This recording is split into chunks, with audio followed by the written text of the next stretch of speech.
جنگ بدر سے شروع ہو کر پھر غزوہ احد ہے، پھر احزاب ہے، اس طریقے سے اور جنگیں ہیں، فتح مکہ ہے سن 8 میں۔ 6 برس کا یہ 6th phase and final phase of the revolution of محمد صلی اللہ علیہ وسلم، ان مراحل سے گزر کر جاء الحق وزہق الباطل ان الباطل کان زہوقا، جزیرہ نماء عرب پر اللہ کا دین غالب ہو گیا۔ اچھی طرح سمجھ لیجئے یہ ہے اسوہ محمدی صلی اللہ علیہ وسلم۔ یقیناً مسواک کرنا یہ بھی سنت ہے رسول کی۔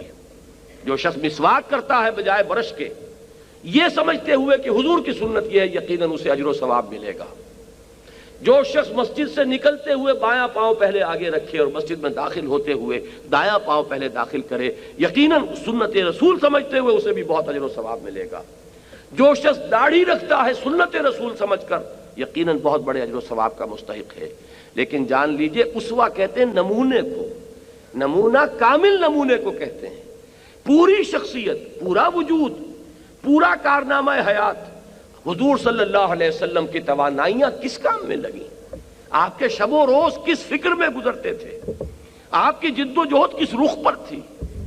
آپ کس کام کے لیے یہ دن رات جو محنت کر رہے تھے کس مقصد کے لیے تھا؟ یہ ہے اصل شے کہ بحیثیت کل جب آپ رکھیں گے سیرت محمدی کو، اگر آپ صلی اللہ علیہ وسلم کوئی ایک گوشہ لیں گے، کوئی ایک پہلو لیں گے، وہ بھی مبارک ہے، لیکن یہ ہے کہ بحیثیت کل ان ٹوٹیلٹی حضور صلی اللہ علیہ وسلم کا اسوہ کیا ہے؟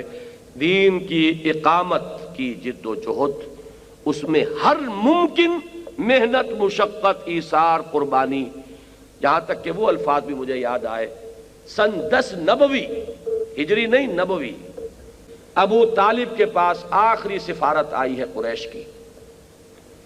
انہوں نے آخری چیلنج دیا کہ ابو طالب ہمارے صبر کا پیمانہ لبریز ہو چکا ہے، اب یا تو تم محمد کا ساتھ چھوڑ دو صلی اللہ علیہ وسلم، یا پھر ٹھیک ہے میدان میں آ جاؤ۔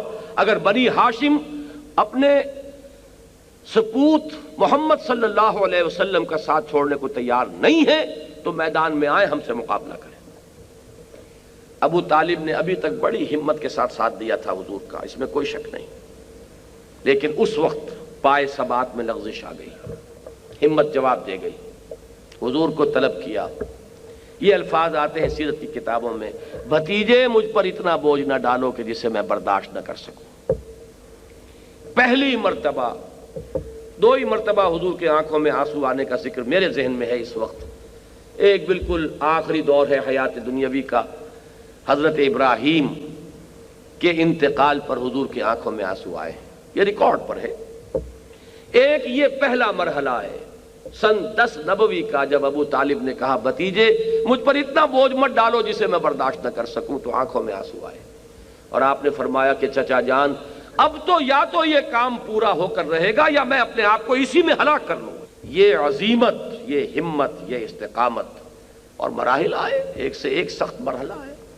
اب آپ سوچئے کہ ہم ان کو تو بائی پاس کر رہے ہوں، ہماری زندگی میں یہ مقصد ہی نہ ہو، ہمارے پیش نظر اپنی زندگی میں اس جد و جہد کا کوئی مقام ہی نہیں ہے، لیکن ہم ان چھوٹی چھوٹی سنتوں پر عمل کر کے اپنے آپ کو مستحق سمجھ بیٹھے ہوں 100 شہیدوں کے ثواب کا، تو اس سے بڑی کوئی سیلف ڈسیپشن، اس سے بڑا خود فریبی کا کوئی معاملہ اور نہیں۔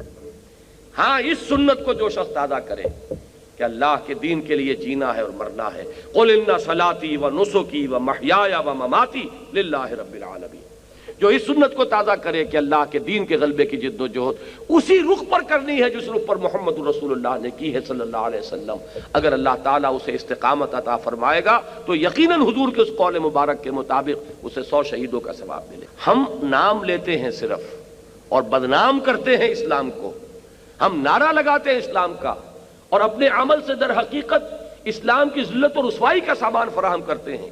کاش کہ وہ جذبہ ابھر آئے کہ پہلے ہمیں اپنی انفرادی زندگیوں میں اسلام کو نافذ کرنا ہے، صرف قول سے اسلام کی دعوت نہیں دینی، اپنے عمل سے اسلام کی دعوت دینی ہے، اور پھر مل جل کر ایک طاقت بننا ہے، قوت بننا ہے۔ ید اللہ علی الجماع، اللہ کی تائید و نصرت جماعت کے ساتھ ہوتی ہے۔ اور اس جماعتی جد و جہد کے ساتھ حزب اللہ کی شکل اختیار کر کے انہی خطوط پر جد و جہد کرتے ہوئے جن پر حضور صلی اللہ علیہ وسلم نے فرمائی جد و جہد اللہ کے دین کو غالب کرنے کی سعی کرنی ہے۔ اللہ تعالیٰ مجھے اور آپ کو اس کی توفیق عطا فرمائے۔ اگر یہ کسی درجے میں یہ جذبہ اندر ابھرے تب تو یہ سمجھیے کہ واقعتاً سیرت النبی کا سننا سنانا بیان کرنا اس کی محفل منعقد کرنا بہت مبارک بہت مفید۔